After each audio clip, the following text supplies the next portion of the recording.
ഇപ്പോൾ പ്രിയപ്പെട്ട പ്രേക്ഷകർ, ഈ കേസിൽ ഏറ്റവും നിർണായകമായ ഒരു മൊഴി ദിലീപിനെതിരെ രഹസ്യമൊഴി നൽകിയ പൾസറിന്റെ സഹതടവുകാരനായ ജിൻസനാണ്. ജിൻസൺ നമുക്കൊപ്പം ചേരുന്നുണ്ട് രാവിലെ. ജിൻസൺ, നമസ്കാരം ജിൻസൺ. മോർണിംഗ്.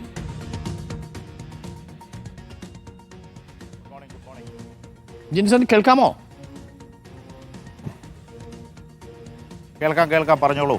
എല്ലാ പ്രതികളും ശിക്ഷിക്കപ്പെടും എന്ന് ജിൻസൺ കരുതുന്നുണ്ടോ? വിശ്വാസമുണ്ടോ ജിൻസൺ ഈ ഘട്ടത്തിൽ?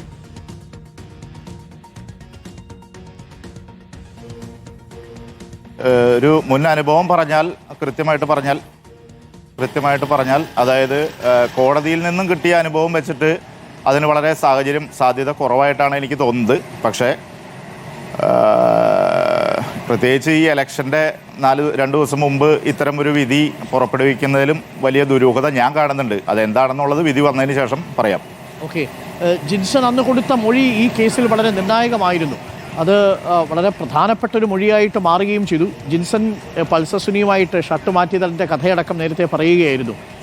ജിൻസൺ ആ മൊഴിയിൽ അവസാനം വരെയും ഉറച്ചു നിന്നു, അല്ലേ ജിൻസൺ?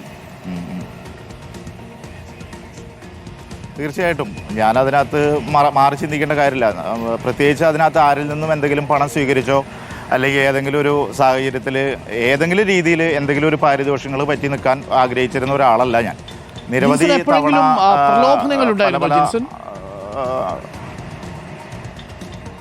തീർച്ചയായിട്ടും ഉണ്ടായിരുന്നല്ലോ. അതിന്റെ ഓഡിയോ ഒക്കെ നിങ്ങളൊക്കെ കേട്ടിട്ടുള്ളതായിരിക്കുമല്ലോ.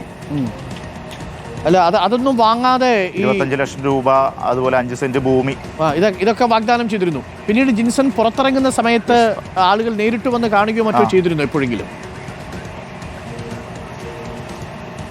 അല്ല, നേരിട്ട് വന്ന് കാണാൻ ആരും മെനക്കെട്ടിട്ടില്ല. അത് എൻ്റെ ഒരു നിലപാട് എന്താണെന്നുള്ളത് ആദ്യഘട്ടങ്ങളിലൊക്കെ ആളുകൾക്ക് മനസ്സിലായതുകൊണ്ട് നേരിട്ട് വരാൻ ആരും ധൈര്യം കാണിച്ചിട്ടില്ല. അതാണ് അതിൻ്റെ ഒരു വസ്തുത. ഓക്കെ, ഇതിൽ ജിൻസൺ അന്നത്തെ ദിവസം അന്ന് കൊടുത്ത രഹസ്യമൊഴിയിൽ വളരെ കൃത്യമായി സൂചിപ്പിക്കുന്നുണ്ട് ഈ സംഭവങ്ങളിൽ നിങ്ങൾ ഒരുമിച്ച് തടവിൽ കഴിയുന്ന സമയത്ത് ഒരേ സെല്ലിൽ C ബ്ലോക്കിലായിരുന്നു, അല്ലേ? ആ ബ്ലോക്കിൽ ഉണ്ടായിരുന്ന പൾസർ സുനി എങ്ങനെയാണ് ഈ കാര്യങ്ങൾ കൈകാര്യം ചെയ്തത്? പൾസർ സുനി എന്താണ് പറഞ്ഞത്? ഒരുപക്ഷെ പൾസർ സുനിയുടെ ആ ഫോൺ കിട്ടിയതിൽ കൂടുതൽ വിവരങ്ങൾ പുറത്തു വന്നേക്കാം, അല്ലേ ജിൻസൺ? അതിനെക്കുറിച്ച് പോലീസ് ഉദ്യോഗസ്ഥരും മറ്റുള്ള ആളുകളാണ് പ്രതികരിക്കേണ്ടത്. ഈ ജിൻസനോട് എപ്പോഴെങ്കിലും പൾസർ സുനി അതൊക്കെ തുറന്നു പറഞ്ഞിരുന്നോ ജയിലിനുള്ളിലുള്ള സമയത്ത്, സെല്ലിലുള്ള സമയത്ത്? ജയിലിനുള്ളിൽ വെച്ച് പറഞ്ഞ കാര്യങ്ങൾ മുഴുവൻ മൊഴിയായിട്ട് പോലീസിനും അതുപോലെ തന്നെ നേരിട്ട് 2 തവണ കോടതിയിലും ഞാൻ സൂചിപ്പിച്ചിട്ടുണ്ട്.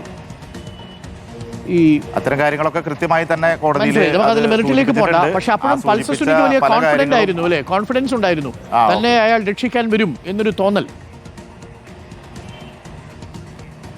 അത് തീർച്ചയായിട്ടും ഉണ്ടായിരുന്നു. അതിൻ്റെ ഭാഗമായിട്ടാണ് ഒരു കത്തെഴുതിയതും ആ കത്തിൽ നിന്ന് പിന്നീട് അത് കൈകാര്യം ചെയ്ത രീതി ശരിയാവാത്തതുകൊണ്ട് മാത്രമാണ് അത് അവർക്ക് ചില ആശങ്കയൊക്കെ വന്നുകൊണ്ടാണ് അത് വേറെ രീതിയിലേക്ക് DGPക്ക് അത് പരാതിയായിട്ട് ഇവർ അയക്കാനും അതത് കൈകാര്യം ചെയ്യേണ്ട രീതിയിലായിരുന്നില്ല അന്നത് കൈകാര്യം ചെയ്തത്.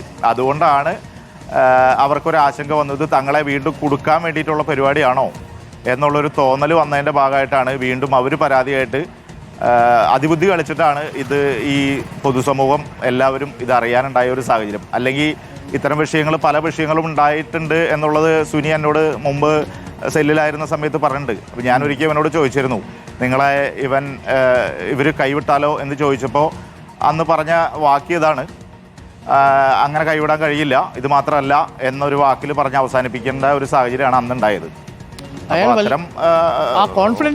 എങ്ങനെ വരും എന്നുള്ളത് നോക്കി കാണേണ്ടി വരും. ഉണ്ടായിരുന്നു, തീർച്ചയായിട്ടും ഉണ്ടായിരുന്നു. പിന്നീട് ജയിലിൽ നിന്ന് പൾസർ സുനി പുറത്തിറങ്ങിയതിനു ശേഷം ജിൻസനെ കാണുകയോ അങ്ങനെ എന്തെങ്കിലും ചെയ്തിരുന്നോ? കോടതിയിൽ വരുമ്പോൾ കാണാറുണ്ട്. അപ്പോൾ എന്തെങ്കിലും സംസാരിക്കാറുണ്ടോ? കോടതിയിൽ വന്ന് കണ്ട് ഒരിക്കൽ 1-2 കാര്യങ്ങൾ സംസാരിക്കാൻ വേണ്ടി ശ്രമിച്ച സമയത്ത് പ്രതിഭാഗം അഡ്വക്കേറ്റ്, അതായത് ദിലീപ് എന്ന് പറയുന്ന ഗോപാലകൃഷ്ണൻ്റെ അഡ്വക്കേറ്റ്, അവർ വന്ന് എന്നെ ബ്ലോക്ക് ചെയ്യുകയും ജഡ്ജിയുടെ മുമ്പിൽ കോടതി ജീവനക്കാരുടെ മുമ്പിൽ അത് അവതരിപ്പിക്കുകയും എന്നെ അതിൽ നിന്ന് വിലക്കുകയും മറ്റു കാര്യങ്ങളൊക്കെ ഉണ്ടായിട്ടുണ്ട്. ഓക്കെ, നമുക്ക് വിധി വന്നതിന് ശേഷം തീർച്ചയായിട്ടും ജിൻസൺ ഒന്നിരിക്കണം. ജിൻസണും ഉള്ളിൽ അതിജീവിതയ്ക്ക് നീതി കിട്ടണം എന്ന് തന്നെ പ്രതീക്ഷിക്കുന്നുണ്ട്. വലിയ പ്രലോഭനങ്ങൾ വേണ്ടെന്ന് വെച്ചാണ് ജിൻസണും ആ മൊഴി കൊടുത്തിരിക്കുന്നത്. അതുകൊണ്ട് നമുക്ക് വിധി വന്നതിന് ശേഷം എന്നെ സംബന്ധിച്ച് പറയൂ ജിൻസൺ. ഹലോ, എന്നെ സംബന്ധിച്ച് ഇത് തെറ്റുകൾ പല ആളുകളും പല സമയത്തും ചെയ്തിട്ടുണ്ടാവും. അപ്പോൾ അതിൽ നിന്നൊക്കെ റിക്കവറി ആവാന്നുള്ളതാണ് ഏറ്റവും പ്രധാനമായിട്ടുള്ളത്. പിന്നെ എന്താ വെച്ച് കഴിഞ്ഞാൽ ഈ പൾസർ സുനി, ഞാനിപ്പോഴും പൾസർ സുനിക്ക് വേണ്ടി തന്നെയാണ് സംസാരിക്കുന്നത്. പൾസർ സുനിക്ക് വേണ്ടി സംസാരിക്കുക എന്ന് പറഞ്ഞാൽ പൾസർ സുനിനെ ന്യായീകരിച്ചുകൊണ്ടല്ല സംസാരിക്കണേ. പൾസർ സുനീനെ കുടുക്കിയ ആളുകൾ രക്ഷപ്പെട്ടു പോകരുത്, ആ ഒരൊറ്റ ചിന്ത മാത്രമേ എനിക്ക് ഇതിനകത്തുള്ളൂ. മറ്റ് കാര്യങ്ങൾ ആർക്കൊക്കെ ശിക്ഷ കിട്ടണം, ആർക്കൊക്കെ ശിക്ഷ കിട്ടണ്ടെന്നുള്ളത് നീതിന്യായ കോടതി തീരുമാനിക്കട്ടെ. എന്തായാലും ബാക്കിയൊക്കെ പിന്നീട് പറയാനൊരു അവസരം ഉണ്ടെങ്കിൽ ഞാൻ പിന്നീട് പറയാം. തീർച്ചയായിട്ടും ജിൻസൺ, വിധി വന്നതിന് ശേഷം നമുക്ക് ഇരിക്കാം. Jinson, thank you Jinson. ജിൻസനാണ് നമുക്കൊപ്പം ചേർന്നത്. പൾസർ സുനിയുടെ സഹതടവുകാരനാണ്. ഈ കേസിൽ ഏറ്റവും നിർണായകമായ മൊഴികളിലൊന്ന് ജിൻസൻ്റേതായിരുന്നു. ആ കത്തെഴുതുന്നതടക്കമുള്ള കാര്യങ്ങൾ ജിൻസനാണ് കോടതിയുടെ മുന്നിൽ പറയുന്നത്. ആ രഹസ്യമൊഴി ജിൻസൺ നൽകിയിരുന്നു. ജിൻസന്റെ രഹസ്യമൊഴിയിൽ വളരെ കൃത്യമായ കാര്യങ്ങൾ പൾസർ സുനി തന്നോട് പറഞ്ഞിരുന്ന മുഴുവൻ കാര്യങ്ങളും പറഞ്ഞിരുന്നു. ഇവിടെ നമ്മൾ ഞെട്ടിപ്പോകുന്നൊരു കാര്യം, ഇത് ഈ അതിജീവിത മാത്രമല്ല, ഇത്തരത്തിൽ പെൺകുട്ടികൾ പീഡിപ്പിക്കപ്പെട്ടിട്ടുണ്ട് എന്നതിൻ്റെ സൂചന കൂടി പൾസർ സുനി ജിൻസന് നൽകിയിട്ടുണ്ട്. ആ ധൈര്യത്തിലാണ് പൾസർ സുനി ഈ കൊട്ടേഷൻ ഏറ്റെടുക്കുന്നതും ഈ കാറ്ററിംഗ് വാഹനത്തിൽ ഈ പെൺകുട്ടിയെ പിന്തുടരുന്നതും വാഹനം ഇടിച്ച് ഈ പെൺകുട്ടിയെ ആ ട്രാവലറിലേക്ക് കയറ്റാൻ ശ്രമിക്കുന്നതും. പക്ഷേ അതിജീവിതയെ ആ ട്രാവലിനുള്ളിലേക്ക് കയറ്റാൻ ശ്രമിക്കാഞ്ഞത്, അല്ലെങ്കിൽ ശ്രമിച്ചിട്ടും അത് നടക്കാതെ പോയതാണ് ഇതിലൊരു പ്രധാനപ്പെട്ട കാര്യം. ഇല്ലെങ്കിൽ ഫ്ലാറ്റിലെത്തിച്ച് പീഡിപ്പിക്കാനായിരുന്നു ശ്രമം എന്നുള്ളതാണ് പറഞ്ഞത്. പിന്നീടാണ് ഓടുന്ന കാറിൽ ആ കുട്ടി അതിക്രൂരമായി ആക്രമിച്ചത്. ജിൻസനാണ് നമുക്കൊപ്പം നിന്നത്.